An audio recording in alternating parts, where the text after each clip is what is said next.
Par 2 fois, en 2016 puis en 2020, les primaires démocrates ont failli connaître un dénouement inédit. Alors même qu'il se définissait comme un socialiste et n'était même pas membre du parti, Bernie Sanders n'est pas passé loin d'obtenir l'investiture. Avant lui, sans doute, d'autres candidats progressistes avaient tenté de rallier l'électorat de gauche. Toutefois, la campagne de l'élu du Vermont était de nature différente.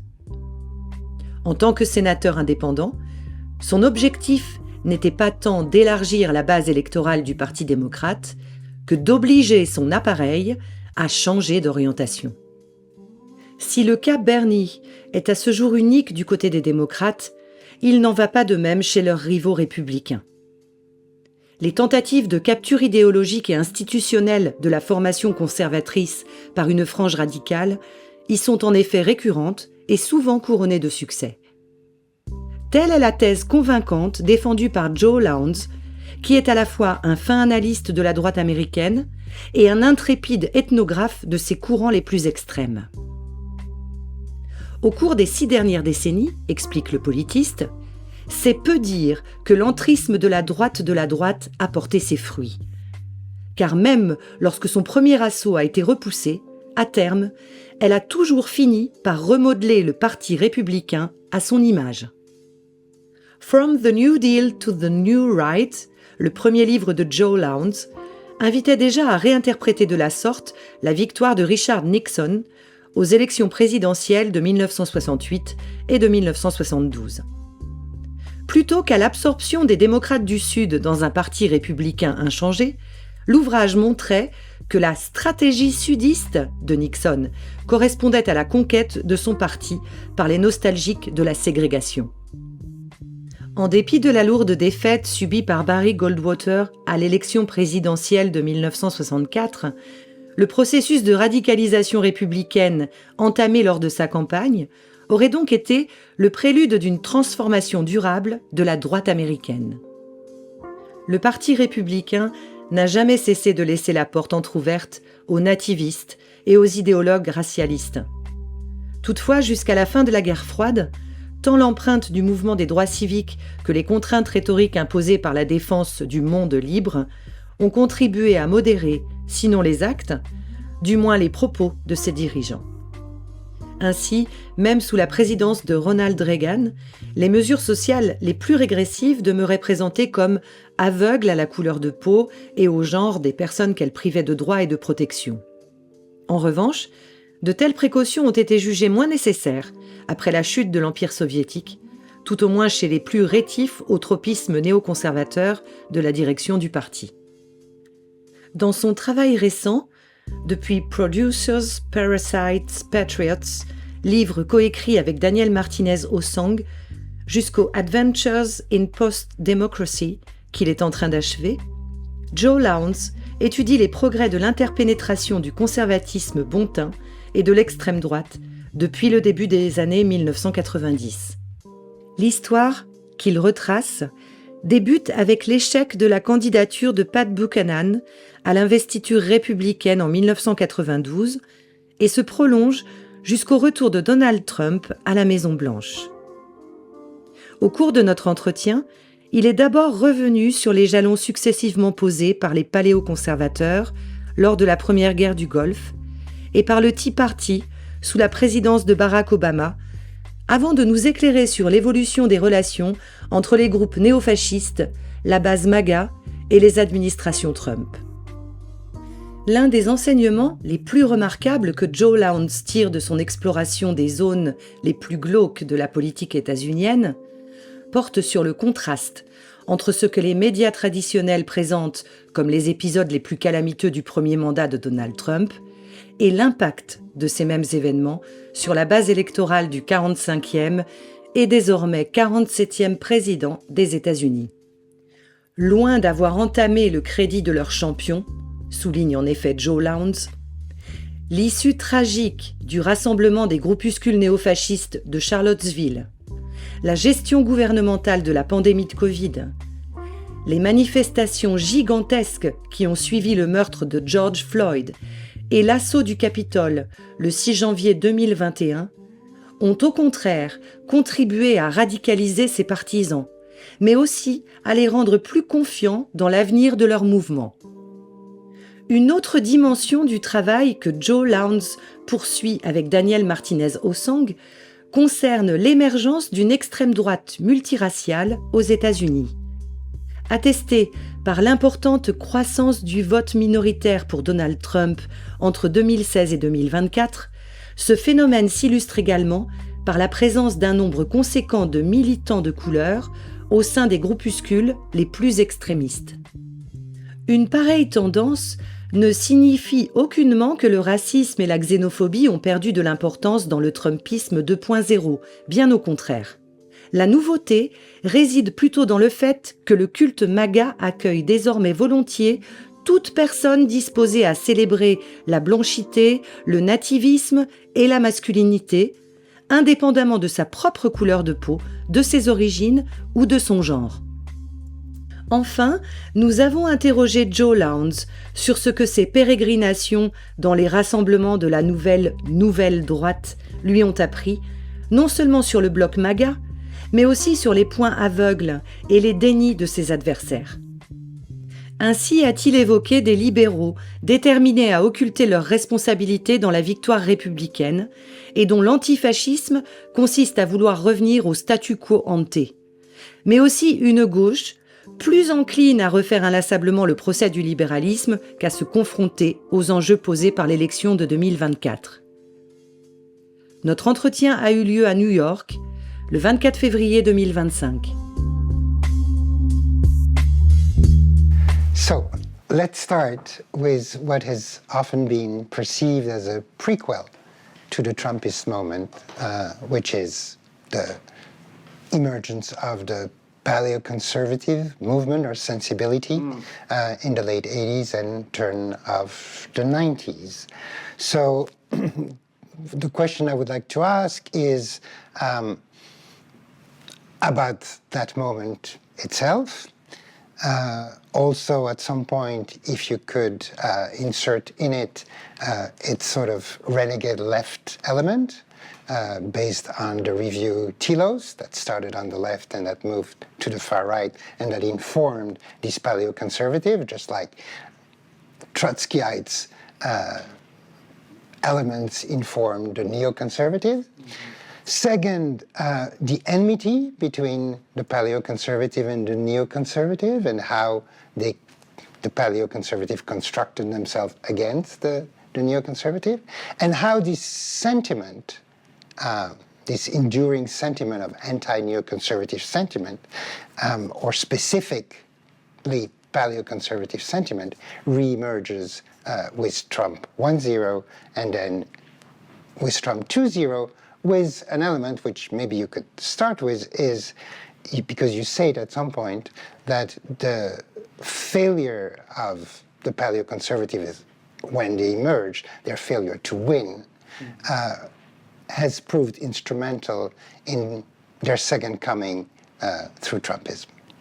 Okay, great. I think, one of the things I think is generally the case is that we ought to always, we should be kind of chronicling politics and observing them in their failures as much as in their successes, because it's always the case that any successful political movement you see of any kind rests on prior failures. Political actors try things, they don't work, they partially work, they recombine different elements, they try again, different kind of discursive interventions or different kinds of coalitions they try to build. And I think that that's, there's so many things today, I think, that we can look back on it and see where failures began to set the terms for later successes. I think that, the thing about the Buchanan campaign, I think to go to that moment, it was after the fall of the Berlin Wall, and there was no longer a kind of a cohesive glue holding the American two-party system together in the same way. The same kind of like liberal democratic belief in a kind of an anti-totalitarianism. It starts with anti-Nazism just after the war, and then anti-Soviet totalitarianism also in that period, is what really kind of held, put boundaries on both the left and the right in American politics across the long post-war era until you get to the 1990s. Aziz Rana makes the legal theorist Aziz Rana, who's at Cornell University, makes this point really well, that that with the end of the Cold War, suddenly the horizons are open for new kinds of politics. And one of the things you see with Buchanan, he ran. So Pat Buchanan he had been a newspaper reporter in St. Louis as a young man before he was recruited to Richard Nixon's 68 campaign as a speechwriter. He was also a speechwriter for Spiro Agnew, he was Nixon's first vice president and always had a much more pugnacious, kind of like often openly racist, combative way of speaking. Nixon could hold off and not, as a presidential candidate in that time period, could not be as openly bare-teethed as a vice presidential candidate could. Spiro Agnew was that person, and it was Pat Buchanan who wrote all his speeches. Buchanan was the son of conservative Catholics. His father was an enormous admirer of Franco. And some of this kind of like deeply hierarchical conservative Catholic conservatism comes through in Buchanan's own work. At that time, Catholics in the United States generally were, a constituent part of the Democratic coalition, and generally progressive on a number of issues. So he kind of is a little bit of an outlier there. But he, across the 70s, continues to indulge his kind of more, kind of populist right-wing visions of either a new party formation. He's part of a group of kind of renegade Republicans who tried to run a third-party effort in the mid-1970s, running George Wallace, they hoped, as a third-party candidate in '76. They hoped to actually have a Reagan Wallace ticket, which didn't come to pass. But Buchanan was always pushing the boundaries of against kind of an old school conservative republicanism. He wanted kind of a more bare-knuckled populist right-wing politics. He was a syndicated columnist in the 70s. Then he became Reagan's communications director, and again was on Reagan's very right flank, and was embattled with neocons in the Reagan administration, and felt betrayed. Felt the conservative revolution had been betrayed by these neocons. And so he by the end of Reagan's second term, he leaves feeling very disappointed in the possibilities of the party. And he considers running in 1988 as a third-party candidate, or first maybe as a Republican candidate for president, and then maybe as a third-party candidate. He decides not to do that. And then over the next 4 years, a number of things begin to happen in American politics that open up the possibility. George H.W. Bush won the presidency in '88 in part by running a super racist campaign, using the famous Willie Horton ad, for instance. And then there was kind of a renaissance of a kind of more open racism in the post-civil rights era in the U.S. generally. So by 1990, Ku Klux Klan Grand Dragon David Duke run for the state legislature and won a seat in the state legislature in Louisiana, and then he ran for governor after that, and almost won in 1991 as a Republican candidate, for governor in Louisiana. Buchanan thinks this is. What he says, think about the way we should deal with Duke is to find all the issues that are the same ones that conservatives have, Republicans have, and build on those. He said, we don't just need to reject Duke. Find out where there's possible overlap and use that overlap to build a robust politics out of. And then he decides to run himself in '92. He is. he has kind of a small group of advisors around him. One of them was Sam Francis. Francis was kind of a Gramscian organic intellectual of the right. He was an historian trained at University of North Carolina, who had had a job at the Heritage Foundation and then was editor of the Washington Times, a conservative newspaper, and was an award-winning editor and a really terrific writer and a sharp analyst of politics. He was fired from the Washington Times for he was also a white supremacist and just couldn't hold back his racist vitriol often. So Francis was he was, in his own description, a Caesarist. He thought what American politics needed was a very powerful executive, a very powerful presidential model that could be a battering ram against the administrative state, that could coalesce the energies of kind of an angry middle America, people who were alienated by the professional managerial class, people who were alienated by what was going on in Hollywood and in higher education. And he was ultimately an opponent of democracy. He was one of Buchanan's advisors.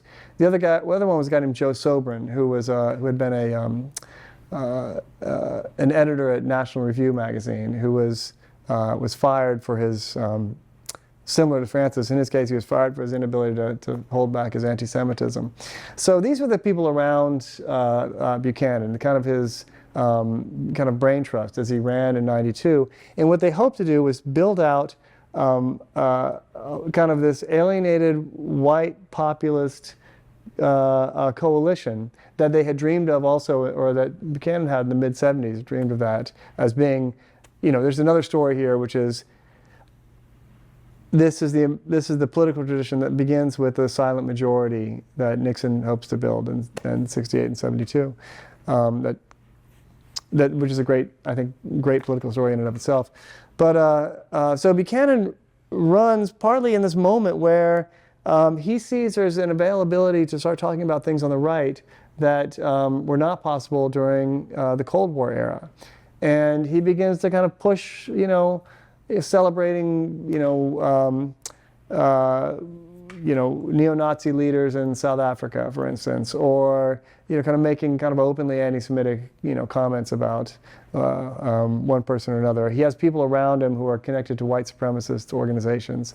He himself comes very close to making white supremacist and anti-Semitic comments all the time, and he thinks that he can build up he makes appeals to the labor movement. He makes appeals to unions. He wants to bring manufacturing back. He really, he has this kind of old American isolationist America First politics, which really ran entirely counter to the whole Republican establishment at the time. No Republican wanted anything to do with him. He had to build this movement, this coalition, really out of grassroots activists and people on the far right. It was not something that neocons were willing to tolerate. But nevertheless, he does a good enough job to get a primetime speaking spot in the 1992 Republican convention, where he gives his famous culture war speech. And it's an electrifying speech to the assembled delegates. And he was not going to make it to the promised land himself, but he had, made his presence known as a tendency in the right that was not going to go away. Mm-hmm. And just like Moses, the fact that he didn't get to the promised land explains why you eventually get to the promised land. Yes, exactly. Yes, yeah. Canaan's finally going to be, populated by these people. And so this is, there's a lot to be said about both Buchanan runs again in 1996 with less support. He does well in New Hampshire, does well in South Carolina, but that's pretty much it for him. He runs again in 2000 as a Reform Party candidate. And his opponent directly to his left is Donald Trump in that election cycle. Trump is calling him a Nazi and a Klansman, and it's kind of an interesting different moment. But but in that early 90s moment, I mean, I think the writer John Gantz captures a lot of this in his book, When the Clock Broke, that came out last year. But there is one thing about the early 90s, I think, is that, and I think this is not really discussed enough, is that there was a renaissance of American racism in that moment. It's kind of like the American civil rights movement, the long black liberation struggle had kind of run out of gas by then. There were very few, the movements have been crushed and destroyed by the FBI and by other forces and by general exhaustion. And it was possible to really begin to more openly embrace kind of racially oriented politics, and it's across the spectrum, right? When Bill Clinton runs in 1992, he there's too much to talk about here, but he goes on for. I mean, there's racial components to his campaign everywhere. When the bell curve comes out, the Herrnstein and Charles Murray book, 800-page, book about the genetic genetic hierarchy that when that book comes out, it's kind of an old eugenics tome, but the New York Times praises it is saying, well, finally someone's willing to speak openly about this. The racist kind of journal gathering point, American Renaissance, begins to have it's a eugenics white supremacist organization that begins to have influence. It brings together people like Sam Francis and some of these other old National Review people like John Darbyshire and other people, and those people all influence Buchanan's campaign. So there's something there. There's this flourishing of white racism in this moment, and it's everywhere to be seen. And it's what gives us the idea of a crack baby, which is a mythical character, or the super predator, another mythical character. Here's Rogan's counter-subversion, the production of these monsters that white liberals embrace all over the place as well. So Buchanan is kind of this spearhead. This is also after the LA riots in '92. There's so much going on in terms of a racially charged animus there that Buchanan is only the right-wing end of, or a spearhead of. It's everywhere else in American culture. And I think that helps explain a lot of where we end up with. The telos part, just briefly, is that telos was a curious critical theory, kind of a Marcusean critical theory journal that began and it's begun by 68ers, like new left elements who really wanted to. It was kind of an anti-authoritarian, anti-capitalist, critical theory-oriented journal, which brought together an extraordinary array of great thinkers from the early and mid-'70s. I think from kind of Western Marxists to anarchists to kind of Frankfurt School-oriented thinkers. By the time you get to the early 90s, Paul Piccone, the editor of the journal, has decided that, based on Herbert Marcuse's one-dimensionality thesis, that there's no possibility in American society, there's no way in capitalist society to generate new forms of resistance, that everything is immediately absorbed and sold back as a form of consumerism, and that there's, it's kind of a version of Adorno's administrative state with capitalism, and there's no way out. And so they begin to look for other possible spaces where you actually have forms of organic society outside of capitalist influence or capitalist control. And they start looking to the French New Right, with Alain de Benoit, for instance, who's talking about a multiculturalism and a form of cultural difference, which is a racial taxonomy, an ethnic taxonomy of groups who can, who once brought together can only be brought together through corporate capitalists, culture. So partly they look to the French New Right, partly they look to Carl Schmitt, partly they look to the Nazi jurist Carl Schmitt, partly they look to American populism. And and they begin through this kind of Schmittian populist vision, begin to articulate a far-right politics. I was in Paul Piccone's office one time. He used to be down on 12th Street here in the East Village. And he had an American flag on the wall and a Pat Buchanan sticker, also on the wall. And it was like this was Telos, the great, and then he also, on the other hand, there was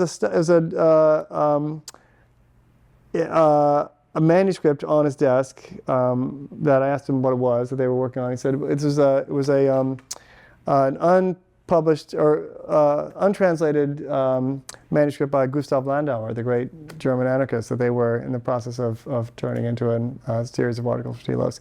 And so they, this was the kind of eclectic scene that Telos was, always kind of open in kind of an earnest way to really any direction that might seem appealing as a form of anchoring in anti-capitalism. But ultimately there was the far right had a stronger appeal to them than many other directions. And this is partly, Christopher Lasch was very influential at that time on the culture of narcissism and The True and Only Heaven were both nodal points for Telos at the time, for calling for kind of a retreat to the patriarchal family as a way of resisting, of building up the ego and resisting capitalist culture. And there's many layers to this, but there was a Telos conference in 1992 maybe, where I saw Sam Francis speak and argue for populism to the assembled Telos editors and other people in the room, and where he argued that if they were really serious about this, they had to embrace all kinds of populist revolt. And the example he used was the anti-Semitic riots in London in 1947. And he was doing it to be provocative, but nobody in the room had an answer for him, and so it was kind of a strange moment. I think that was partly a moment where Telos was. Some people like Richard Wolin and other people on the left were kind of leaving Telos at that time. Others stuck around and continued this role until Piccone died a few years ago. Perhaps we could move forward in time just a little bit to touch briefly on a couple other critical junctures that you explore in the forthcoming book, Adventures in Post-Démocratie. So to begin, perhaps, in the early 2000s, could you just give an account of the relative eclipse of this paleocon hard right that you were just describing? And then after that, how about the far right's fixation on Obama, which included, of course, birtherism, in which Trump took part, and maybe that running up through the rise of the Tea Party? One of the things about what happens by the end of the 90s is that there are no longer both the Democratic and Republican parties have succeeded in crushing the most important elements of not just the Black freedom struggle, but of a kind of anti-racism and anti-discrimination generally. This was, the kind of prison industrial complex was fully put into place by Clinton. Welfare reform had dismantled the basic elements and guarantees of a welfare system. And so there was no issues of crime and welfare, which were always the big issues for the right, and to generate votes by white voters for both parties, these were victories that had been won, and so there was not the same kind of possibility of sharpening a campaign on the stone of racial animus anymore. So when George Bush runs in 2000, he actually does it with a certain kind of like multiculturalism. He on the campaign trail, he talks about compassionate conservatism. He assembles the most diverse cabinet in American history by far. He continually makes kind of anti-racist appeals. His chief campaign speechwriter and then White House speechwriter makes appeals, kind of racial reconciliation appeals over and over for Bush to read out on the campaign trail. So I think Bush was, for many reasons, kind of represented a certain kind of multiracial conservatism. And I've written a lot about that elsewhere, of Bush and those politics. But it kind of, shifted, particularly after 9/11, the kind of vectors of American political conservatism towards back towards liberal empire building. Like, there was Bush's own administration was staffed by neocons, partly from his father's generation, but also with empire builders who had these new opportunities that came up after 9/11 and made the possibility for war in Iraq and war in Afghanistan, and that becomes kind of a different.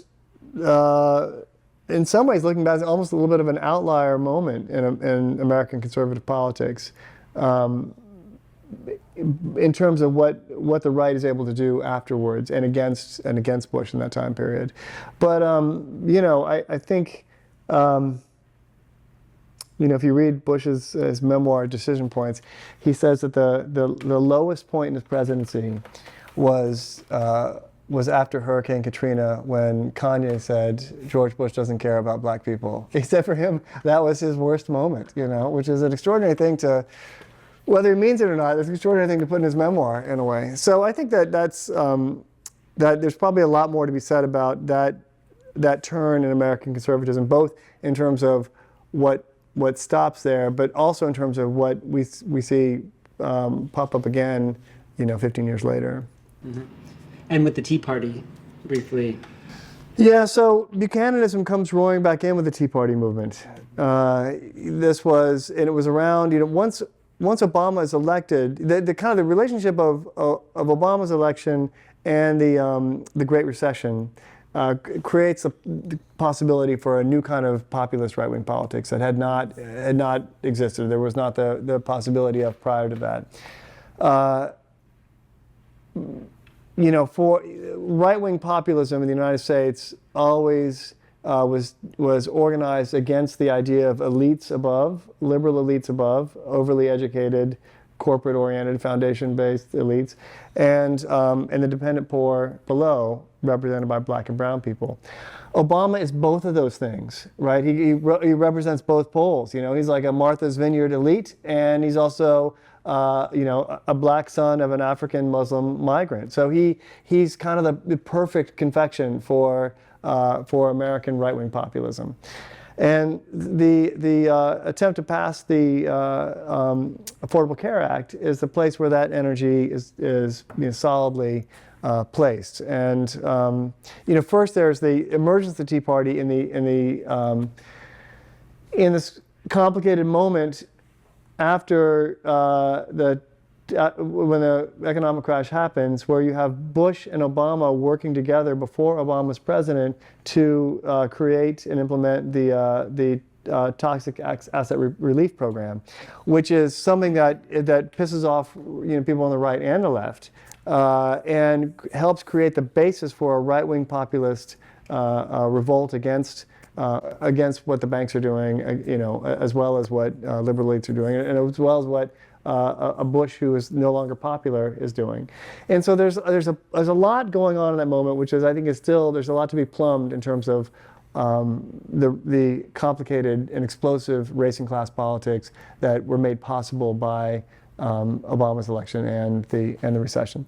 But the Tea Party is able to organize quickly.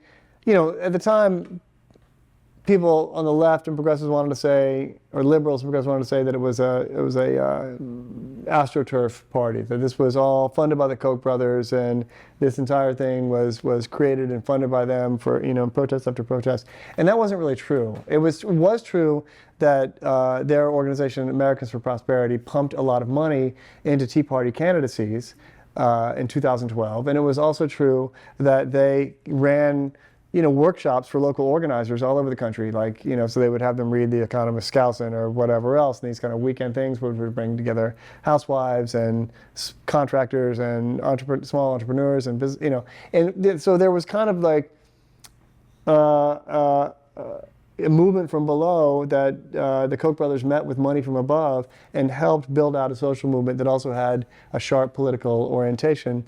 And, and there's a way that Republicans are quite good and have been since '64 at inviting in their right-wing social movements into the party, right? They just, the door is open to them for these kinds of revolts from below that you never see with Democrats, and to the peril of the American left, I think.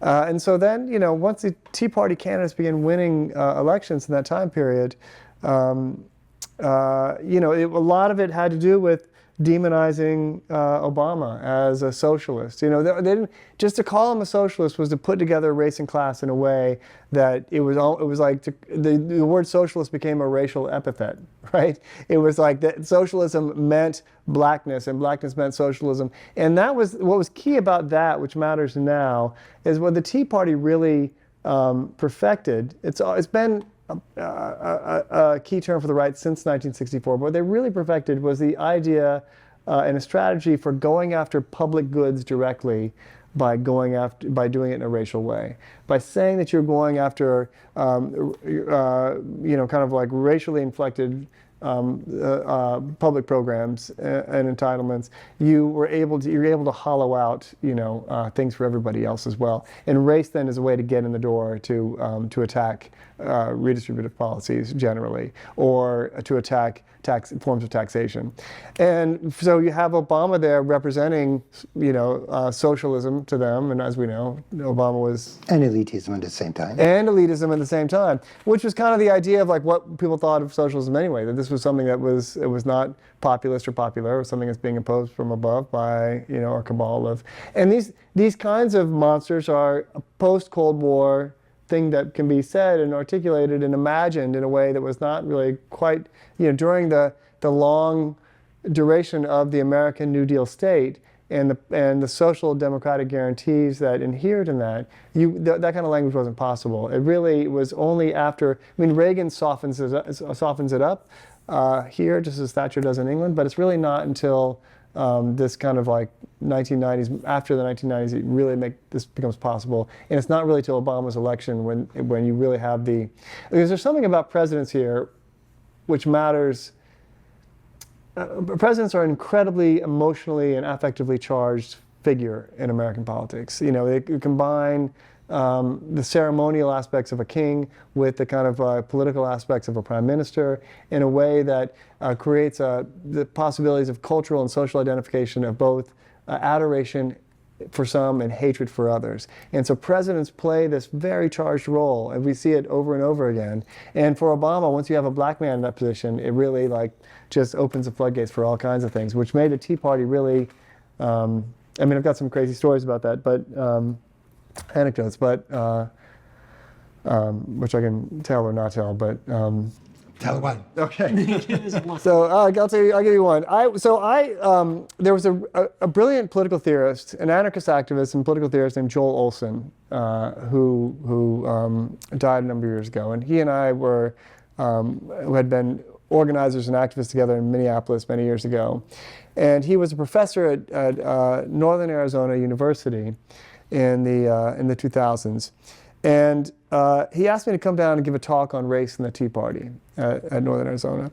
And this was less than a month after Gabby Giffords had been shot and 3 other people had been killed in a mass shooting in Arizona aimed at Tea Party, in kind of a political context set up by the Tea Party for political violence towards liberals and Democrats. And Gabby Gifford was... She was Gabby Giffords was a Democratic member of Congress, a House member, who was a supporter of the Affordable Care Act, and so had been depicted in kind of Tea Party propaganda as a real demon and a traitor to America. Sarah Palin had a campaign where she put the names and faces of a number of people who had been supporters of the Affordable Care Act in Congress up on our website in crosshairs, in gun crosshairs, and Giffords was one of them. So this guy named Jared Lochner who was mentally unstable but also politically oriented, had carried out this mass shooting. Yeah. Anyway, so I go down to give a talk, and Joel has provocatively made a poster that is a picture of the first Public Enemy album image of a cop in crosshairs, and with my name, Racing the Tea Party, public talk at Northern Arizona University. And so we're in his office the morning of the talk, and just kind of catching up on old times. And the dean walks into his office and says, so we're getting reports that there are going to be Tea Partiers who may protest outside the talk tonight. Do you want security to keep them off campus? And Joel said, no, there's no reason to keep these people off campus. And she said, well, what if they want to come into the venue for the talk? And before I could say anything, Joel says, that's great, let them come in, bring them in. And she said, well, what if they want to come in with their signs and posters and they want to disrupt the talk? And I'm feeling a little nervous, just because, because of things that have just been happening in Arizona, and I'm the, perceived target of this whole thing. And Joel says, no, that'll be great. He claps me on the shoulder and says, think how many talks we disrupted in our time, Joe. This will be awesome. So he's really excited about the possibility there's going to be, he was a deep defender of democratic contestation, of the most extreme. He was a great theorist of zealotry and the importance of zealotry and the importance of democracy being, involving like angry polarization as his own vision of freedom. So anyway, so that night I give the talk, and there's 25 Tea Partiers come in. They're in the room. They got their signs and everything, and they. As soon as my talk is over, all their hands go up, in the audience. And so I think I might as well just take this head on. And so I started calling on each one of them to tell me what they think. And the first person pulls out some 3x5 cards out of his pocket, and not having heard a word that I said, just kind of go through his list of complaints about why the Northern Arizona University would invite a communist on taxpayers' money to come talk to them, to preach at them about why Obama is so great. And I said, well, I'm neither a communist nor do I think Obama is so great, but nevertheless, I said, just tell us why you're here. Like what do you want? What kind of politics do you represent? And he said, I want to defend the Constitution, and that's why I'm a Tea Partier, because I defend the Constitution. I said, well, that's great. So what about the Constitution do you really think is under threat, that needs defending? And he says, well, we need a balanced budget. And I said, okay, I don't think there's anything in the Constitution about a balanced budget, but what about that is concerning to you? And he says, well, we're going to debt because all the immigrants coming in, and they have microwave ovens and flat screen TVs.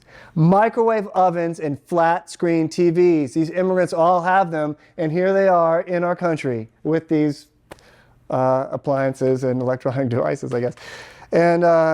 And so it was over and over I kept asking questions, and immediately they would begin with a kind of set of political questions about constitutional propriety, and would slide right into either racism or anti-immigrant discourse, or kind of a Western environmental anti-statism. There was a couple that ran a river rafting outfit, and they were no longer able to stop on the banks of a river where they used to, where they would set up and have lunch for their people that would take down river, and they had visible rage towards a spitting rage towards Obama. And I said, was there another place where you could put that blanket down and have lunch, besides the place where they said this riparian area you weren't allowed to? And they're like, yes, but that's not the point. The point is we should be able to put that blanket down wherever we want along the river and have our lunch. And this dictator is not letting us do that. It was a whole, Obama had come and that loomed over them in ways that they couldn't quite articulate into things that really affected their lives so much, but it was quite palpable. Anyway, so that's just one of a number. I went to a lot of Tea Party rallies in those days. So, despite all the forays that the Tea Party made and sort of the full-blown reappearance of this perfect producerism with their parasites from above and parasites from below, all encapsulated by Obama himself, despite all that, in 2012, Obama is reelected. It's a big defeat for the Republicans. And what comes out of that is a report called Growth and Opportunity Project from the Republican Party, basically saying we're not diverse enough, we're on the wane if we don't reform. So the paradox is, how is it that Trumpism is the outcome somehow of that report, the paradoxical outcome of that report, and how come that 4 years after that report, you not only have the victory of Trump, but also for the first time, a real mainstreaming of the far right and the militia. Mm-hmm. So how does this paradox pan out? Well, one of the things that happened in that election, and Obama's second election, was that the Republican Party, partly based on Tea Party energies, had really come out with a very strong nativist, anti-immigrant set of positions that Mitt Romney, who had not held himself personally prior to that, decided that he really needed to jump on board with, and talked about how people needed to self-deport and that kind of thing. And so one of the things that happened in that election is that Republicans really lost the Latino vote, and the Latino vote was growing by percentage in the American electorate in ways that had become quite consequential. And Bush had been able to keep the Latino vote, upwards of 30 to 35% in both the 2000 and 2004 races. Republicans lost the Latino vote extraordinarily so in that in Obama's second run. So that's part of the story. They lost in both runs, but really that second one became, because of the numbers, it became really something that was an important thing to look at. And it was such a loss for Romney that this report was made, it was also, known as the autopsy, where Republicans decided, okay, well, we need to stop looking so racist. We need to stop looking so anti-gay, and we need to speak to women. We're doing terribly in all these areas, and so we need to remake the party in a way that's much more inclusive, is much more of a rainbow, and we need to articulate a conservative set of economic politics that are in concert with a social politics which looks more like America and looks more like what Americans seem to want. So that was the thing. How are you going to sell neoliberal politics in a rainbow way? And that's what the report really laid out. And this was the problematic set down for the entire party. So then in that next election, then you had a number of candidates, capable candidates, come forward on the Republican side who really attempted to do just that. This was the politics you saw with Jeb Bush, with Marco Rubio, go down the whole list. The one thing that report had not focused on at all was class politics and how you're going to keep people who felt like they were falling off the bottom into that party. It was essentially an elite neoliberal corporate diversity campaign model, and it just dissolved immediately in the face of Donald Trump when he announces in June 2015 that he's running for president, that the country's being overrun by immigrants from Mexico who are drug dealers and rapists. And this was an extraordinary gesture coming down the golden escalator in a way that at first everyone denied, but one of the things that a lot had changed in the intervening years. One of them is the result of one of the long results of the 2009 recession, which had many more white people who were no longer, had underwater mortgages, who had been had stagnant wages now for a couple of decades, and now there was an opioid crisis happening across white America, both rural America and in small cities and towns. This was something that where you began to see white poverty happening in a way that had not been the case since the New Deal state. One of the things that New Deal had been was, as Ira Katznelson called it, affirmative action for whites. So going back to the 1930s, white people were kind of brought in and given a series of guarantees through the Social Security Act, through the Federal Housing Authority, through the GI Bill, through one thing after another, which secured an American white middle class and meant that white people were not going to be falling off the bottom in the same way. This hammering away at unions over the years, as well as kind of neoliberal restructuring and the upward transfer of wealth, left white people more and more on the outs. And so by the time you got to 2015 and the emergence of an opioid crisis, you had real social scientists, sociologists were beginning to see something.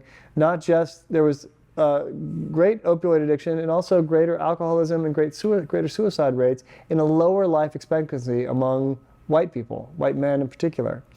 So this was something. This is happening during the time when Trump is running in the 2016 primaries, and so it's kind of a curious thing, because one of the things that happens also at the time is that white conservative writers are beginning to talk about the white poor in a way that they used to only speak about black and brown people.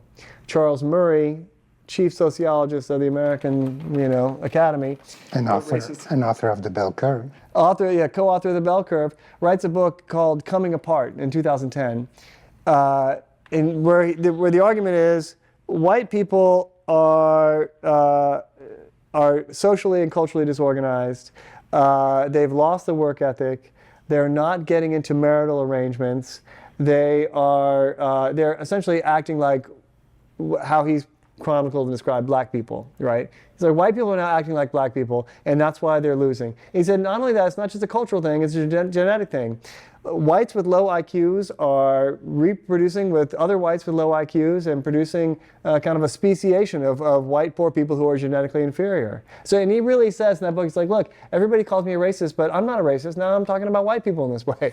So this was something where you have, and the National Review magazine is referring to Appalachia as a big white ghetto. There's beginning to have this racialized language. And there had been, attacks on public sector unions, kind of white-dominated public sector unions in the wake of the Great Recession, that began to use the language of parasitism and dependency to talk about white workers. These white workers and unions didn't have a good response. They were like, we've never had to defend ourselves against these kinds of charges. Our whiteness has always indemnified us, and now here we are being called welfare queens. So there was a lot that changed on the horizon that Trump was able to tap right into. And if you look at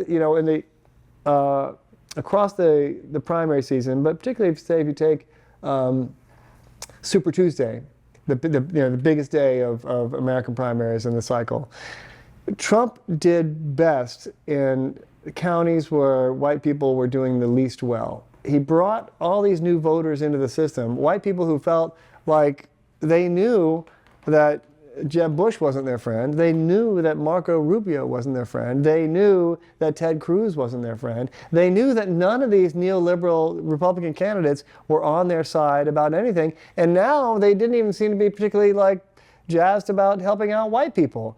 Trump comes on the other side and says, we're going to bring manufacturing back, we're going to deal with your poverty and your misery, and by the way, we're going to crush Latinos, or we're going to crush immigrants, and we're going to stop this nonsense with black people, right? So suddenly, these poor whites were offered something. They were offered their whiteness back in some possible way. So now let's jump to post-victory of Trump, in 2016. And there, in your writing, what is really interesting, one of the very interesting things, is that everything that is generally seen as the multiple failures of Trump 1.0, you kind of see as the seeds that will lead to Trump 2.0. So a few examples. the revamping that happens after the Unite the Right debacle in Charlottesville. Second, COVID, which was seen as the peak of mismanagement of the Trump administration, nonetheless fueled a conspiratorial far right that became more prominent. Three, the George Floyd moment, the Black Lives Matter moment, which is also seen as finally something coming from the left, but in fact it was also a way of buoying the far right at the time. And then finally the assault on the Capitol on January 6, 2021 did not kill the Stop the Steal movement, but breathed new life into it. So all these little moments of how the ostensible failures of Trump 1 were in fact the seeds of Trump 2. Yes, I mean they learned a lot. I mean Trump came in as a far right candidate to become president of in a set of arrangements that allowed him very little latitude to move. And he has many failures across that first year, partly because he's up against a civil service that can't be fired. He's up against norms within federal agencies that are not easily changeable. He is up against a very large and dense federal bureaucracy generally, and in a dense institutional environment in Washington, D.C. that he's unable to really change. And this accounts for a number of failures of promises that he claims he's going to make good on in that time period. So one of the things then going forward, the most important thing was Project 2025, right? So what they learned from that was that you have to figure out a way to hollow out the civil service. You have to find a way to be able to fire large, vast numbers, thousands of people in the federal bureaucracy and replace them with loyalists. You have to find a way to do that. Ancillary things that you also have to find a way. Remember, he came up against the U.S. military too after Mark Milley, refused to carry out his orders around, using U.S. military against Black Lives Matter protesters. You've got to find a way to get rid of military leaders and replace them with your loyalists. So there was a lot of lessons learned there, and a number of people from the first Trump administration went back, but the important thing here is what they were able to do was get buy-in from the main establishment conservative think tank, Heritage Foundation, in order to reimagine what Trump 2 could do. Okay, so there's different players here, right? There are people around Heritage who really want to exercise a neoliberal agenda that they've wanted to do for some time. They really want to just strip the regulatory state down to nothing. They want to be able to have unbridled market rule. They want to, across whether it's environmental regulation, whether it's Wall Street, whatever else. They have the things that they want to see happen. You have, for Trump, this kind of authoritarian nationalism. People around, the racists and authoritarians around him want something different. They're not so concerned with kind of a market libertarianism, but they are concerned with Caesarist power, with executive power that can't be stopped. And so this is Steve Miller and Russ Vought and other people. So those forces come together in Project 2025, and they're able to cobble together not just Heritage, but 22 other conservative organizations, and begin to recruit like thousands of. So I was at the Turning Point USA, the kind of like right-wing student organization, their yearly conference last year in Phoenix. They bring together like 15,000 college students for 5 days of partying and right-wing propaganda and whatever else. There's QAnon shamans swanning around, taking selfies with people, all kinds of things going on there. But there was a woman from Heritage there who was passing around iPads to students who were passing by to get them to sign up to be part of Project 2025. And if they would sign a waiver that would say that they would a non-disclosure agreement for anything that they learned while doing training for Project 2025. If they were vetted successfully and were Trump to win, they would get a place to live in D.C., maybe with like 5 roommates in an apartment, and they would get a job in one of the agencies, and any of the agencies, and you would have a place to go almost immediately afterwards. So you can imagine that happening in all these other spaces where you've got thousands of young people being signed up. They're doing the same in law schools with Federal Society people who can generate all the legal briefs necessary to challenge the normal way the executive branch functions. This was an extraordinary thing. At the time, this was like a year before, this was December 2023, and I knew about Project 2025. I didn't know how extensive it was, and I asked her, is this just for the State Department and for Treasury and for Department of Interior? And she said, no, it's for every agency, the entire executive branch. We're going after all of it. And she kind of went down a long list, and it was extraordinary. I was like, oh my God, I was really like, I wrote a piece soon after for the Washington Post, and really at that time people just weren't thinking about it, talking about it. It really didn't seem at that point that Trump could win anyway, and I was not sure that Trump could win anyway, so I was like not losing sleep over it. But but this was really something, and that was a moment of real learning of how you're going to go in, essentially to create your own executive apparatus, a shadow apparatus, and then just impose it right when you get there. And that's exactly what they've done in ways that were supercharged by Elon Musk, adding another element to it now that they're there. But, so many other things about those years, the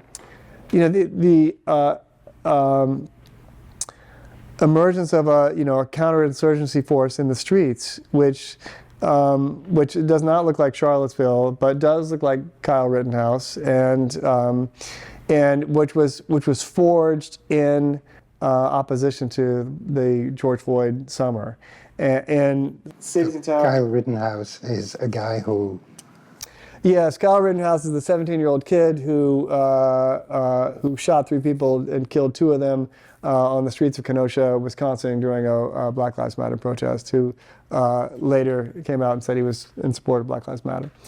But part of that was that he presented himself as a figure of kind of civic nationalism, not racial nationalism, and so was able to draw on deep, old American, racially inflected terms like defense of property and defense of community. It's kind of like 19th century Tocquevillian kind of ideas, but which in the American context are easily and immediately racializable, and which is what he's able to do, along with the the fetishization of Second Amendment kind of rights and culture.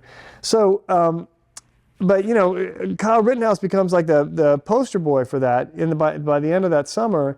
But there had been about 800 assaults on Black Lives Matter protesters by far-right armed protesters. I saw a lot of it up close in Oregon, but it happened all over the country, and there were like 8 or 9 vehicular deaths and a number of other things that were all attributable to this growing paramilitary force, which partly was organized by the Oath Keepers and the Proud Boys and the 3% militia, but a lot of it these were just kind of like organic forms that just grew up in that time period, which then by the time you got to January 6th, they had a lot of practice on the streets. There had been also the invasion of buildings in the Idaho state legislature and the Oregon state legislature, mini Jan 6th that happened leading up to that moment. It's important, I think, to say about that, though, that it does matter that really most people who were at the Capitol weren't part of an organized militia, but they were infused with that kind of energy, and they could imitate a lot of what they'd already seen on the streets. Most of those people, like 90% of them, weren't Oath Keepers or Proud Boys. They were just kind of people who had been swept up into like a fascist, Trumpist mass, kind of. I interviewed a few of these folks later on afterwards, and it's actually, there's a lot to be said about how the FBI went after these folks afterwards, which I think is worth talking about. But that one of the things I think matters about that is Trump comes back in. The January 6th convicts and defendants were kind of like not beloved by even the far right. There was not a lot of discussion about these people. Really, Trump was their only defender, really. You didn't see... Carlson, maybe. Tucker Carlson also, yes, Tucker Carlson also. But you didn't see, Charlie Kirk wasn't talking about him, Steve Bannon's not talking about him, like they're just not getting much play at all. And, partly they seemed like it was going to be a forlorn group, and had Trump not been reelected, that's the last we would have ever heard of these people. But I think partly his pardoning of these Jan 6ers, partly is because he knows, I think he deeply believes in their loyalty and feels beholden to them. But it's also that it's not so much that these 1,500 people are going to come back out in the streets themselves. A lot of their lives were wrecked by this. The FBI would visit their place of work, and suddenly they're fired, and then their family won't get anywhere near them, and they can't pay their mortgage, and they're on the street. And there's, these people's lives are kind of wrecked by having been involved in this. They probably don't have a lot of appetite to jump back in. But what Trump is signaling is that should the need arise for more of you, I'll have your back. And already, Enrique Tarrio was, arrested the other day, right? There's already counter mobilizations happening in front of the White House where there's been protest, or in front of the Treasury Department, other places where there's been protests. So I think that matters. Is that if you went to, I was at the Republican convention in Milwaukee last summer, and unlike 2016, where there were like fascists, far right, anti-immigrant groups of all kinds, like a circus of them everywhere in the streets of Cleveland in 2016 at the RNC. In Milwaukee, they were nowhere to be seen. And it was because they'd all been kind of incorporated into MAGA Republicanism. All the delegates, in 2016, a lot of the delegates were people with elephant neckties who were like, I don't know what's going on here. Now every delegate's a MAGA delegate. They had really absorbed all the social forces into the political movement of MAGA. So in a way, it was as if there's a confidence there that they don't need these outside forces. But now that Trump's back in office and there's a possibility of backlash against that, I think we're probably going to see much more of that again in the streets. Starting with your book, Producers, Parasites, Patriots, which you co-wrote with Daniel Martinez HoSang, you've been exploring this new and rising formation of the multiracial far right. Yeah. And on the one hand, this is an increasingly open, diverse far right, and yet at the same time, it's steadfastly latched onto a kind of white supremacist version of America First. Yeah. At the time the book was published in 2019, and I don't know the entire reception history of the book, but I imagine that it was either, the argument of the book either seemed odd or far-fetched. But then, of course, in 2020, and especially in 2024, with the elections, it's been proven correct because a rising proportion of people of color, especially men, have been voting for Trump and the Republicans. And so we were wondering what issues, what observations drew you and Dan to write the book in the first place, the kind of motivating dynamics you were observing. And then additionally, a more theoretical question about the argument in the book. Because in the book you draw from Stuart Hall and Natalia Molina to argue that race is less something that explains and more something that needs to be explained. Mm-hmm. And in order to develop that, you use the term racial transposition. Mm-hmm. And so could you additionally define this concept, which is a way of exploring the complex relationship between class and race, ultimately leading to a multiracial right-wing formation? Okay. Let me see if I can do this in a concise way. I think, part of what I'll start with the second question first, because what led Dan and I to write that book was an observation, during the second Obama administration, that there was, on the one hand, this kind of demonization of the white poor that I talked about by Republicans and conservatives, and in almost racial terms. And the other hand, the incorporation into the top ranks of the Republican Party of people of color, of Black and Latino in particular politicians. And at the time, there were people, and it wasn't just that you had kind of like a colorblind, kind of like tokenistic representation. You had people who were there who were substantial figures who not only were black and Latino, but would narrate their neoliberal politics through blackness or through Latino identity. So if you take someone like, Herman Cain, who ran in 2012, he's the black entrepreneur who became rich on the Godfather's pizza chain. He would push notions of blackness as key to his success, connected to capitalism, that it was capitalism that had liberated him, that he had grown up under humble and even humiliated conditions as a black man in the South, black child in the South, and it was the marketplace that freed him. It was like the market was the way out for black people. There began to be this language where it's not just like the growing racial liberalism that you saw with George W. Bush, but the idea that neoliberalism was necessary for black liberation. Tim Scott is another example from that time period, and he's still around. He was a black South Carolinian who wins a Senate seat that he ran against one of Strom Thurmond's own children, one of Strom Thurmond's white children. He won that partly by a similar set of arguments about the importance of the marketplace and neoliberalism to black freedom. Blackness was put front and center. So Dan and I are like, what's going on here? We have, on the one hand, a new racialization of the white poor, and on the other hand, a new language of class politics around black liberation and brown liberation. I mean, there's more going on here. And so that was kind of the riddle that we start with. Like, what's going on with race and class? So we turn back to Stuart Hall, who reminds us that, that the relationship of race to class is going to reflect historical conditions. And we are in a condition in the early 21st century of a new Gilded Age, where suddenly you have radical wealth concentration at the top.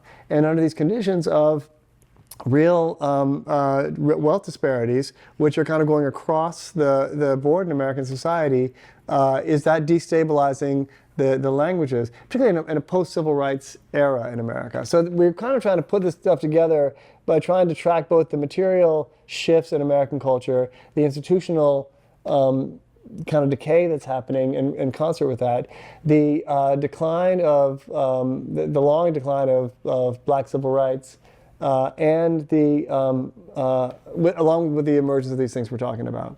So that's kind of like where we began. But then, while we're writing this book, we started writing it during the first Obama administration. And, also Obama himself is kind of, on the one hand, a symbolic figure of liberal civil rights, but economically he is, a fiercely pro-market, figure himself, not in any way separable from the DLC politics of Bill Clinton before him. So that's kind of how we began to go into the empirics of that book. And so then it's kind of like, once you start seeing something, you begin to see it everywhere. And suddenly, then Trump runs for president while we're writing the book. One of our questions was, and partly we were looking at white poverty in Oregon as well, and state failure in Oregon.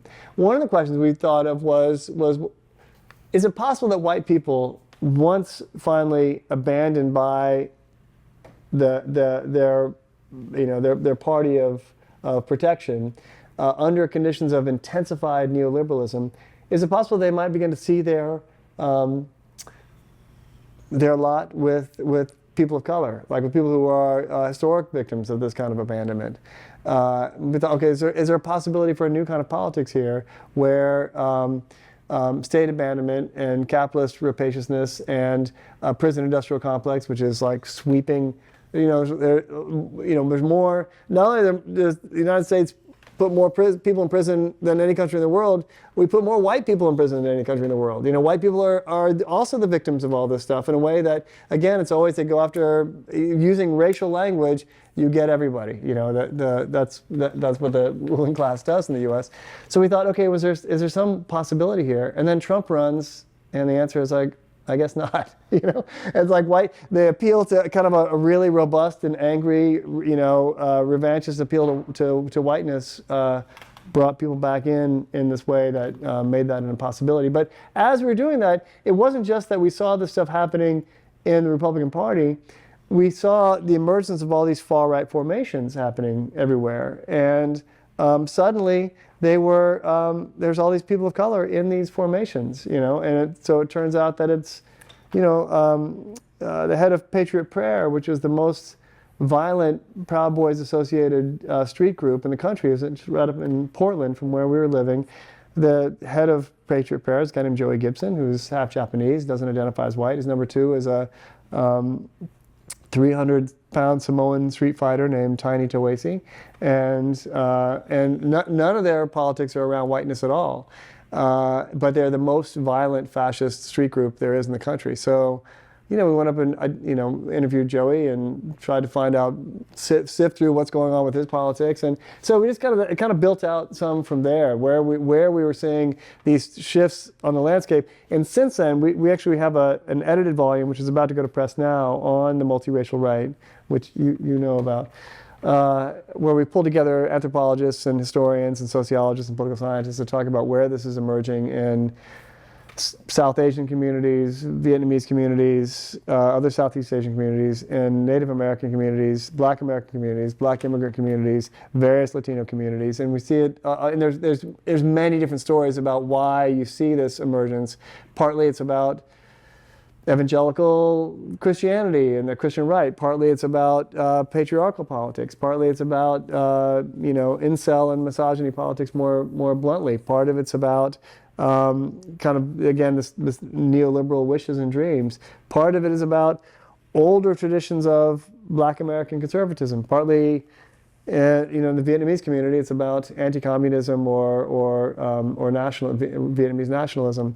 Partly among South Asian communities, it's Modi support, which translates into an American authoritarianism. So there's a lot of different stories going on. But part of it is that the Republican Party has opened the door to these, an embrace of these groups on the one hand. The Republican Party always does this two-step move where they push white supremacy on the one hand and open the door to groups of color on the other hand, which I think there's another theoretical question in terms of other work I'm doing now more broadly on the political creativity and flexibility of the right in ways that the left does not have. Their ability to do a recombinatory politics and appropriative politics, which we see them snatch from things from the left over and over and repackage and repurpose for right-wing agendas. So yes, so going further on that same idea, one can say that from the beginning, and you explained that earlier on in this conversation, Trump ran from the beginning on the premise that whiteness was an asset that was being depreciated, and he was there to reappreciate it. Mm-hmm. But with the emergence of a multiracial far right or right, not much difference between the two at this point, yes. It seems like also non-whites are able to purchase shares of whiteness, mm-hmm. in a way. Mm-hmm. Mm-hmm. So how would be the process through which you buy shares of whiteness? I mean, you mentioned the fact that, if you glorify the market as a redemptive institution, that would be one way. But what would be the conditions under which shares of whiteness can be purchased by non-whites? Yeah, I think it really, there are many ways, right? And so you can imagine, like under conditions of greater precarity, the desire to anchor and secure yourself in the American regime. And it may not that you really want whiteness as such, but you might want an anchor. You might want something that makes you feel like you have a stake and you're going to be protected. Becomes much more important, I think. So, there's so many different versions of it, but, right now, for instance, in this city, Eric Adams, the mayor, former cop, black mayor, who's up on multiple charges of bribery and from foreign governments and for getting rid of evidence. I mean, there's all kinds of things. He's up on all these charges, and he has gone to the Trump administration to protect him and bail him out. And the way he's doing it, by all accounts, is by opening the doors to having ICE agents and the Department of Homeland Security operate in New York City with the support of the city of New York to go after undocumented people. So part of what Adams' gambit is that he can weather this storm because he imagines that enough black New Yorkers are going to be able to be mobilized against undocumented people, right? So here you have Adams hoping to mobilize black people and black political leaders against undocumented people in a way that will make him seem like he's a protector of black people, right? It's not whiteness directly. I'll be a protector of black Americans and Americanness against these outsiders. Well, whether or not that's going to work at all is a different story. But this is one of the many ways that this story kind of works. And I think under Trumpism, it's almost as if to say, if your choice is to be somebody who is going to be humiliated and be an object of cruelty, or if you have the choice to be a humiliator and someone who doles out the cruelty, which one are you going to choose? Which would you rather? Which would you rather? And if that's the choice that people are left with, are you going to be, that's classic fascist discourse, right? And so you can bring people into this fascist discourse by being like, we will accept you into this coalition, not as a senior partner, but as a junior partner, as long as you're willing to, work with us to demonize these people. So that's part of how it works. But also, going back to Mike Rogan, there are the counter-subversive tradition has always meant that through deeply racialized discourses and deeply racialized forms of hierarchy and domination and violence and brutality and state formation and cultural formation, you end up with something that doesn't have to be racialized on its face to still have a deep racial logic of exclusion, of domination, of violence. And so it's so built into the American liberal model, born from settler colonialism and black slavery, that it's just how we do politics in this country. It's one version of how we do politics in this country, and being on the inside of it or the outside of it is what, it can be determined by the flexing of political power and state power and forms of violence. It's not, I wouldn't see it as whiteness as such. And I think particularly in a country that's less white all the time, you might have a replacement of whiteness with other forms of exclusion and domination through what I would just see it as. I'm starting to use the language just of authoritarian nationalism as opposed to whiteness as such, I think.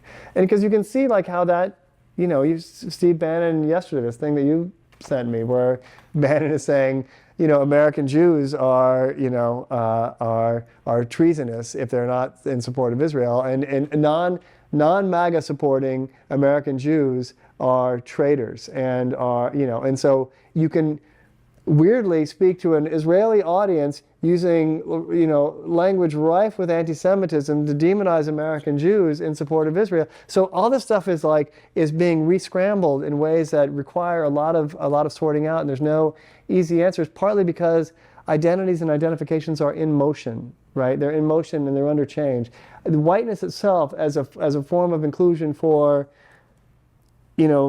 first the Irish and then late 19th century of Eastern and Southern Europeans and then post-war of American Jews, that model of whiteness may not adhere anymore in the same way. So it may not be inclusion into whiteness as such as the deeper logic of what whiteness always guaranteed, which was domination and submission.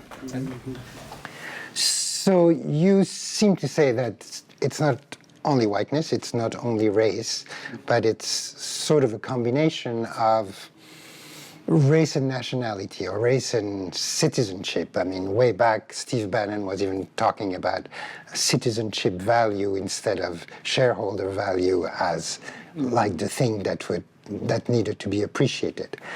However, there might be some tension between hailing nationality and pushing a form of intelligence-based or IQ-based race. And one element of this tension, we had an example in the very beginning of the new Trump administration in the dispute between the Doge people, so Ramaswamy, who was still part of it, and Musk on the one hand, and Bannon on the other, where Bannon was accusing Musk and Ramaswamy of being racist because they were insufficiently xenophobic, since the dispute was about this visa for high-skilled migrants that the Doge people were pushing for, and that Bannon was very much pushing against. So how does this tension between race and nationality operate in the Trump administration, and how dangerous it is for the coherence of the whole thing? So, in some ways, it's mobilizations of different visions of racism in politics, and I think you have to step back and look at what each of them represents, what Musk represents politically and what Bannon represents politically. Bannon has long said that what he wants is a populist nationalism that brings in Black and Latino workers. He's sincere about that. You know, he went around, after he left the Trump administration the first time around, he spoke at Black and Latino chambers of commerce around the country, making this appeal over and over, that we need a populist movement of working class Blacks and Latinos along with working class whites to make an American nationalism. It's a certain kind of like mid-century American pluralism as populism. So, you know, that was Bannon's, let's call that Bannon's American voice. I think he sounds different in Europe, and I think he does different things in Europe. But for him, it's really, he has deeply culturally nationalist impulses and instincts. Musk really represents, you know, this kind of like tech libertarianism, tech capitalism, in a way that's kind of like more of an oligarchic politics. You know, the first thing he does when he gets in there is start asset stripping the federal government. You know, just in this way that's purely about markets and purely about control by certain sectors of the market and purely about moving things in his direction. That's not populist nationalism, and it's not even really fascism as much as it's, you know, it's like we're kind of stuck with a choice here between oligarchy and fascism in the Trump, you know, administration. But I think there's a wedge there to exploit. But I think, you know, so Bannon's version of racism is to attach racial difference and racial parasitism to elite South Asians and to elite non-whites who are taking jobs at the top. And that's what, you know, and that's a populist producerism. That's an idea of like hardworking Americans are being exploited by these people coming in from out of the country to take the best jobs at the best wages at the very top. So for him, there's a deep kind of like almost Jacksonian kind of populism there, which he aims at South Asians at the top. Musk is, you know, his version of racism is, you know, to find the people who are the most talented at the top and the most educated at the top and the people who can do the kind of jobs he wants to get done in a way that will make the most money there at the top. It's almost as if there's some complicated relationship between Musk's white South African heritage, both his father and his grandfather, his own childhood in apartheid South Africa and post-apartheid South Africa, and on the one hand, and this kind of like tech utopianism, neoliberal capitalism on the other hand. But I think the way that it plays out, or it played out in that fight, was really between kind of an authoritarian nationalism that Bannon represents versus kind of like raw neoliberal imperatives on the other hand. Now to the question of gender, which has been obviously looming in the background, but is quite central here. Maybe to begin, what role does the appreciation or aspirational redemption of masculinity play in this movement of a multicultural or multiracial right that we were talking about before? Also, and here I'm thinking about some of your ethnography of Turning Point USA and other conferences. To what extent can women nonetheless find themselves drawn into this movement in various ways? And then to fast forward to this world we live in after the election, where we've seen increasingly or immediately after Trump took office, a far-reaching attack on DEI, on diversity, equity, and inclusion. That's in the government, in universities, and corporations, which are now taking apart these initiatives that have been moving forward over the past decade. So how does this widespread assault on DEI either solidify or compromise the diverse right-wing coalition that we've been talking about?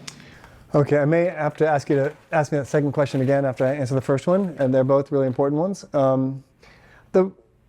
Gender is fundamental to all of these phenomena, and it's the point that will relate this first question to the second one. But certainly, as a form of fascist affect, masculinity matters enormously. It always has in any fascist formation, partly because it's about dominance and about control and about winners and losers and about who can, who gets to make who suffer and who gets to make who submit.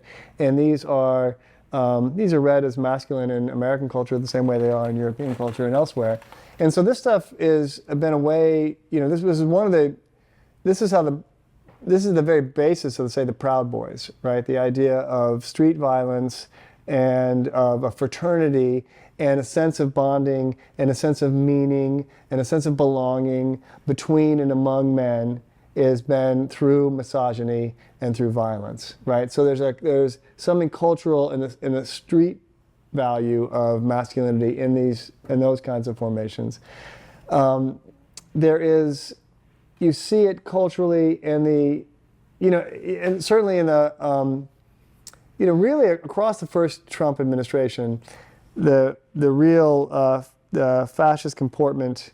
The political theorist Bill Connolly wrote a great book, Aspirational Fascism, where he takes up all the cultural aspects of like what the male body and the kind of like the male body, the invulnerable male body, which is closed off and is armored, either on a football team or at a militia rally or whatever else, is a way of, it's an approach to the world, it's an approach to other people, it's an approach to your job, it's an approach to sports and life and culture, and it's an approach to power, which is already all over American society. It's just organized and concentrated in these fascist politics. Partly it matters because, in political terms, what it reads out, right? What gets read as the feminine in American political culture, for instance, is nurturance, care, interdependence, mutual aid, right? These are things that are that we read as what happens in the home, what mothers give to babies, as opposed to something that we would imagine happens or should happen collectively. So for right-wing politics, cooperation, mutuality, care, nurturance are things that have to be eradicated, have to be shut down, have to be closed off. And that's culturally enacted through male bodies, through masculine bodies and through masculine forms. And then that also then means that you must defend that position against all potential opponents. And the way even, someone pointed out recently, I forget where I saw it, but that, if you look at what Mark Zuckerberg looks like now, or Bezos looks like now, or they're all like jacked, they're all like on steroids or testosterone or whatever. They didn't used to look like that. Or Musk also. There's a way that the kind of like the fascist cultural comportment, the performative aspects of it, tell you so much that you need to know about how this is fascist altogether.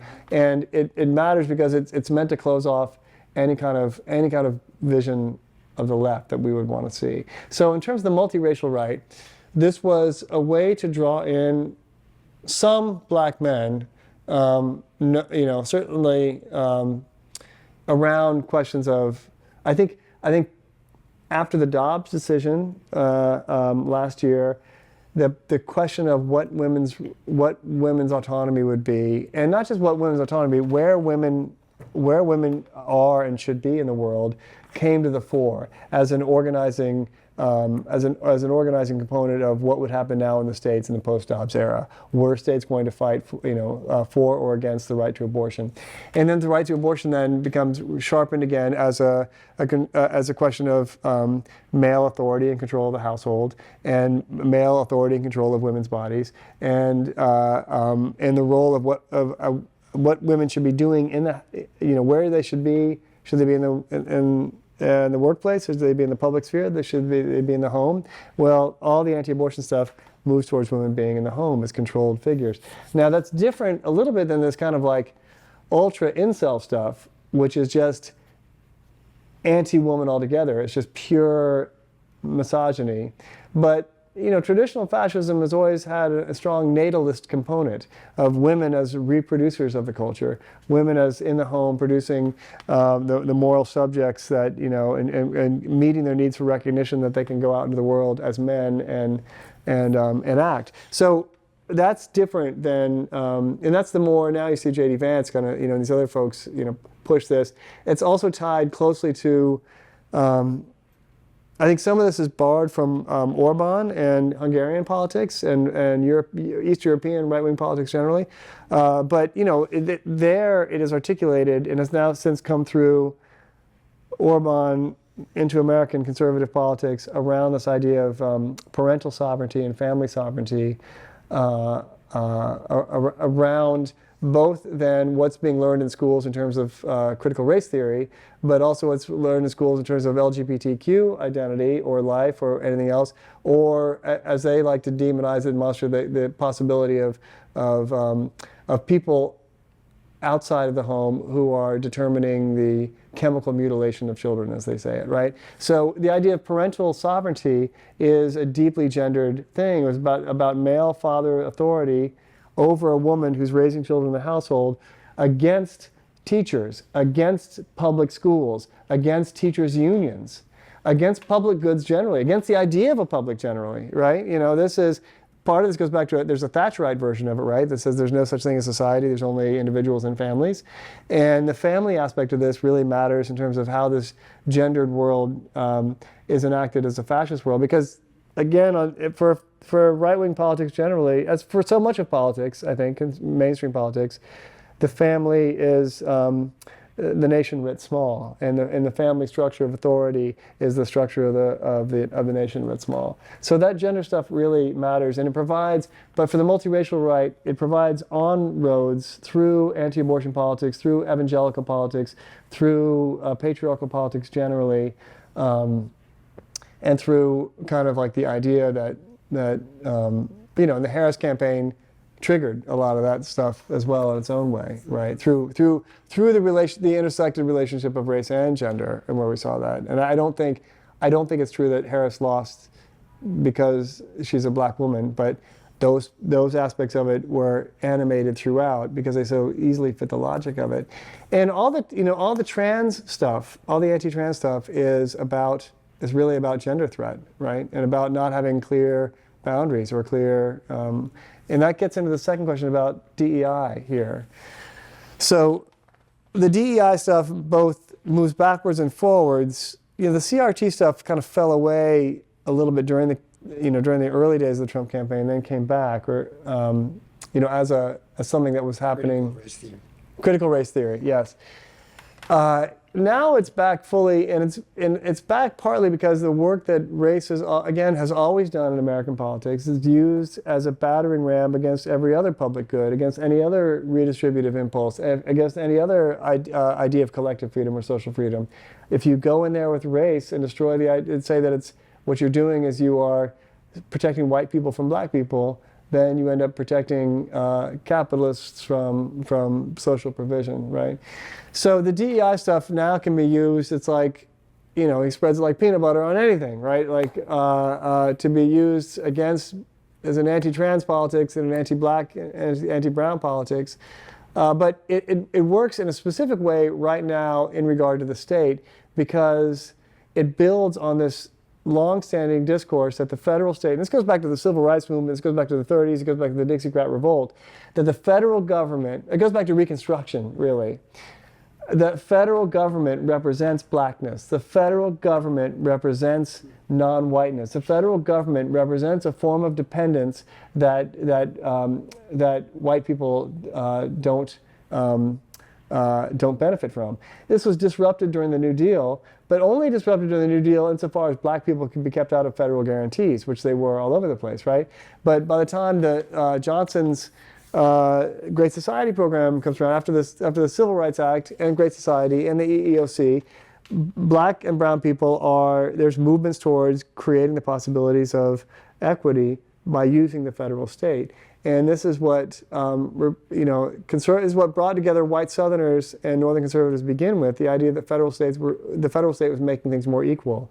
And so you had to destroy and demonize the federal state in order to, for conservatives, for Southern racists, you want to get rid of the federal state not because you hate the New Deal in the 1930s, but because you hate black people and you want to make sure that they're not equal. If you're a Northern conservative, you may not be so concerned about black people, but you know that using that language can help you destroy the regulatory state that you don't want in your way, right? So that's how race and the federal state go together. So, 2025, Musk is taking his, the chainsaw that Milei gave him at CPAC the other day and destroying major parts of the federal state. And the only way that you can defend it is by saying, if you just said, we're getting rid of the federal state because it offers people these entitlements, these guarantees, these regulations, these ways of having a functional park system, whatever, that's not going to work. You have to have a monster. You have to have forms of demonization. DEI is the language then to do that. And because you get, so what Musk is doing is he's not just going after, and this is where, many people on the left get this, say Jacobin Magazine gets this terribly wrong, for instance, or Ben Burgess, or these other people who imagine themselves as kind of like left Trumpists, I guess, I don't know.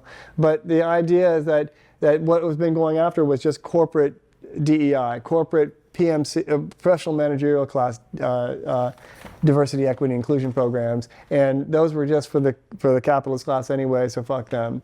But actually what we see is that's not what's going on.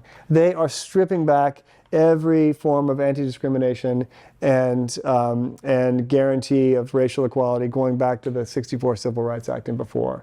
They're smashing all the way through the EEOC right back there, having already destroyed the Voting Rights Act of '65. So this is what the work of DEI is doing generally. It works for Trump because Trump wants to guarantee white racial nationalism for a certain amount of his base. It works for Doge because it allows them to destroy the regulatory state for the capitalists. So we've been talking about the making of right-wing hegemony at various points, and now maybe we could look at the flip side of it, specifically the disaffection in this past election of a lot of people from the Democratic base, because we can both tell the story of how the Republicans won the election, but we can also tell a story about how the Democrats lost it. So if you could speak to that briefly, that would be great. But then also a kind of more general question, perhaps. What do centrist liberals not get about the right? Mm-hmm. And related to that, and you just spoke to this, a second ago, what does the left not get about the right in your view?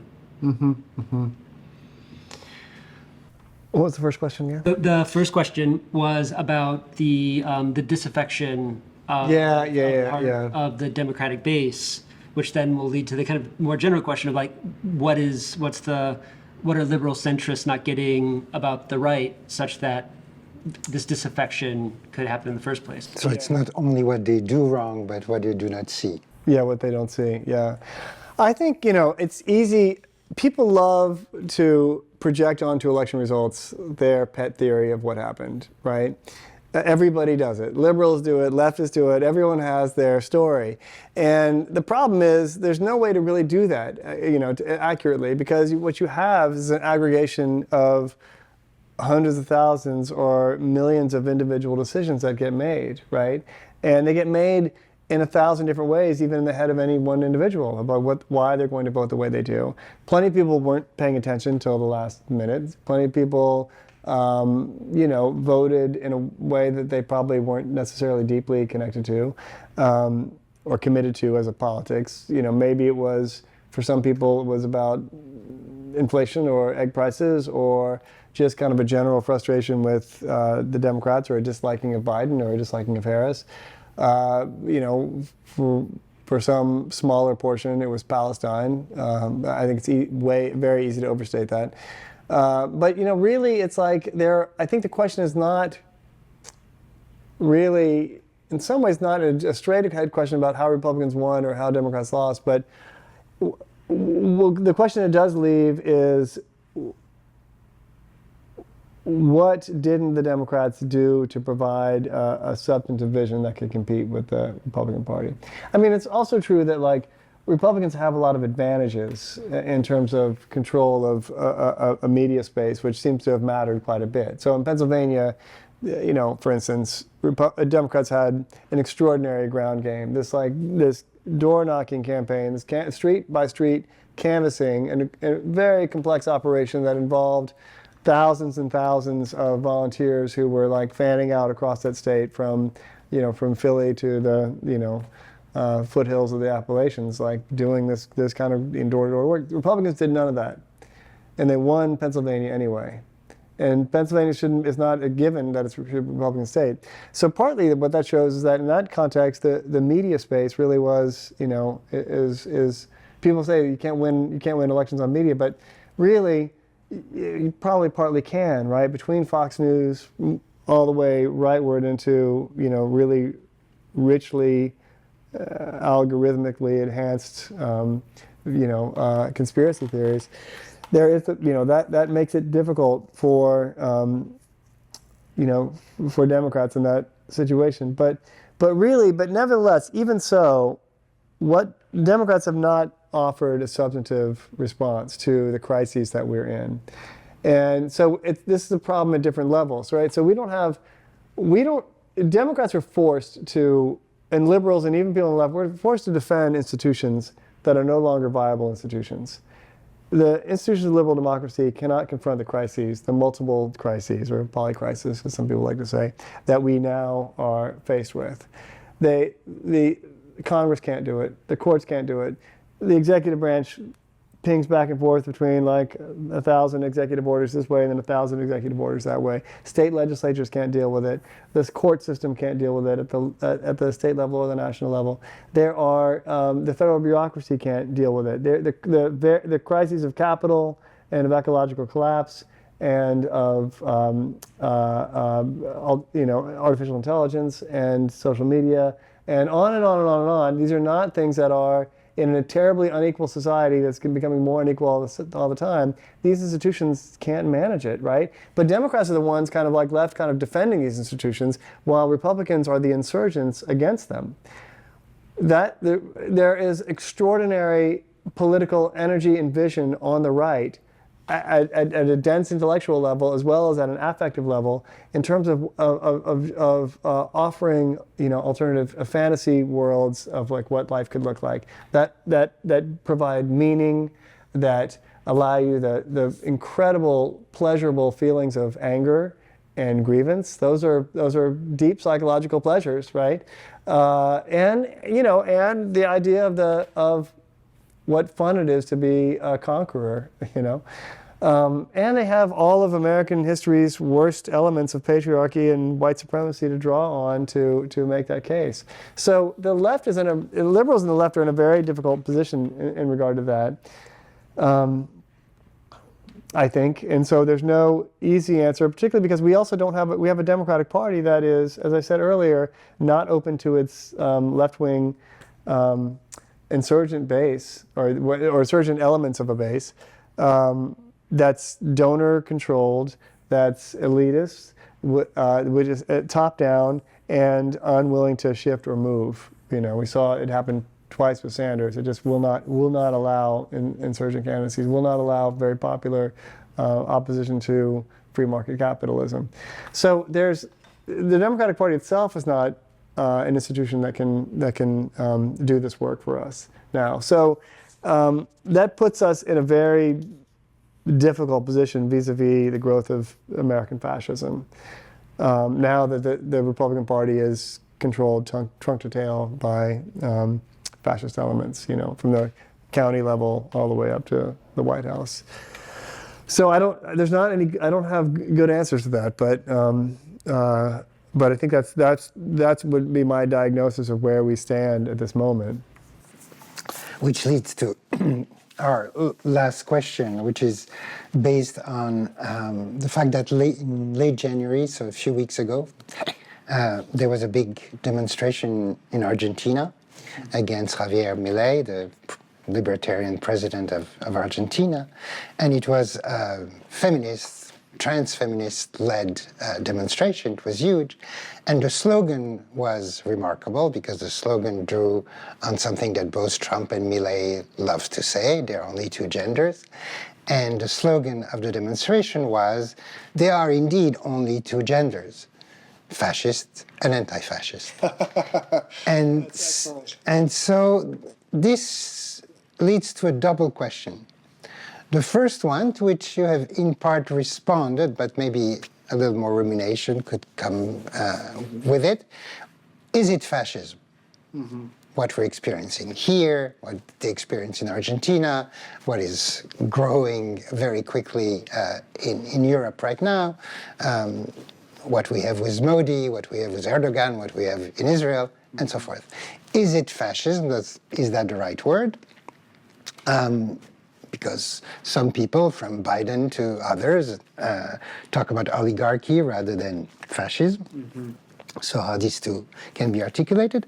So that's one question. But another question, which is probably more interesting than the definition of is it fascism, is it not, is regardless of how you answer that question, do you think that anti-fascism is the right perspective and the right approach? Mm-hmm. Not to actually draw a program, but to start the resistance mm-hmm. to what's happening. Mm-hmm. Mm-hmm. Yeah, I think, I agree with you that the question of how to define this moment, or whether it's fascist or not, is can be a narrow and limited way of trying to understand the ground that we're on. I do think it's worthwhile to draw on past examples of fascism for what it can teach us and what it can show us, and what where we see resonances, and there are so many. There is part of my hesitance, and I'm sure it's part of your hesitance, is that there can be kind of a kind of a liberal hysteria around that term, which is kind of like a kind of a mid-20th century liberal vision of Nazi Germany, right? And which promotes the American regime and liberal democracy as itself something that is worthwhile. One way that I answer that question sometimes is to say that we have to really look at what's old and what's new, and that there are, as I already outlined, there is there are forms of hierarchy and domination rooted in gender and race and class that are just this one logical conclusion of which is Trumpism. There are specific modes of anti-democratic and white supremacist and pro-market politics in the Republican Party, which start with Goldwater in '64 and move forward to this moment. So there's something there as a shorter history, but one that's a very consequential one, which brings us to this moment of fascism. And then there's something about the novelty of this moment where we are now, which is inflected by many things that I just answered in the last question, which we have to kind of sort through.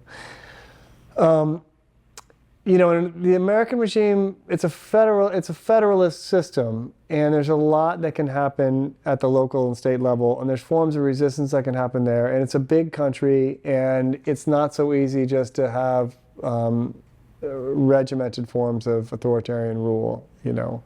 And we should remember that there's many different, resistance can take many forms. In terms of, you know, I think I less think of like globally that we have some kind of unified march to fascism than a retreat from democracy, right? Which then there's many kinds of authoritarian rule. There's many kinds, you know, whether it's oligarchic or fascist or kind of Caesarist forms of authoritarianism. All that's being expressed on the world stage. But what's, you know, it's comes in the decades after the collapse of the Soviet Union, after the collapse of the decolonial, anti-colonial struggles, and the possibility of like non-aligned internationalism of, you know, that was through Africa and the Caribbean and Latin America and Asia, and through a series of defeats that buoyed any possibilities of democracy have kind of been played out, but it leaves us in a place where democracy has very few resources to draw on in the face of growing authoritarianism. So, in democracies, in substantive democracies' absence, we see the growth of these things in different ways, in different forms, I think, across the globe. Some of them are, you know, colonialist in nature, like in Israel. Some of them draw on forms of authoritarianism in Soviet Union, which is both Soviet and Tsarist, you know. But in any case, so I say that partly to set up to your second question, like, is anti-fascism the way to, is a proper mode of resistance? And I guess partly it would depend on what, when I think of anti-fascism, when I was younger, I would think of anti-fascism as my vision of it would be the FAI and CNT and Spain, and I would think of Barcelona in 1936, you know. And it's because that form of anti-fascism was anti-authoritarian, and it was anarchist, and it was collectivist, and brought into practice new forms of democratic decision-making and new forms of popular sovereignty, which opened up all kinds of other social and cultural possibilities and individual possibilities for liberation along with it. And so there's a part of me that really deeply holds on to that.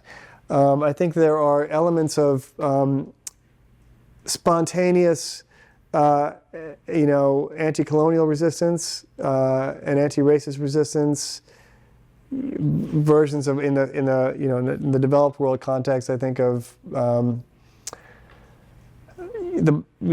for me, one of the models is the Black liberation and radical feminism here in the late '60s and early 1970s. In the UK, I think of the massive anti-police riots that spread across the UK in '79, 1980, 1981, led by Caribbean and South Asian migrants who then, these movements were joined by white British subjects, and to develop solidarity with people in Northern Ireland, and as partly a multinational movement which had connections in Grenada and in Africa and elsewhere. I think so. The question of what I guess I believe in an anti-fascist politics, a politics of resistance and disruption and deep institutional distrust. But I also believe in it, as part of that is building new collective forms of resistance, and which is also about building new forms of meaning and connection with each other. which I think we need. We have to nurture political cultures which are that people do through music and theater and food and other forms of creativity and mutuality and care.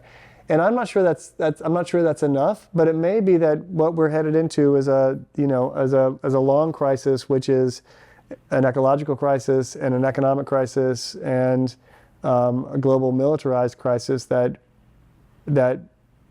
perhaps the best we can do is find and build modes of resistance that may take many decades to come to fruition.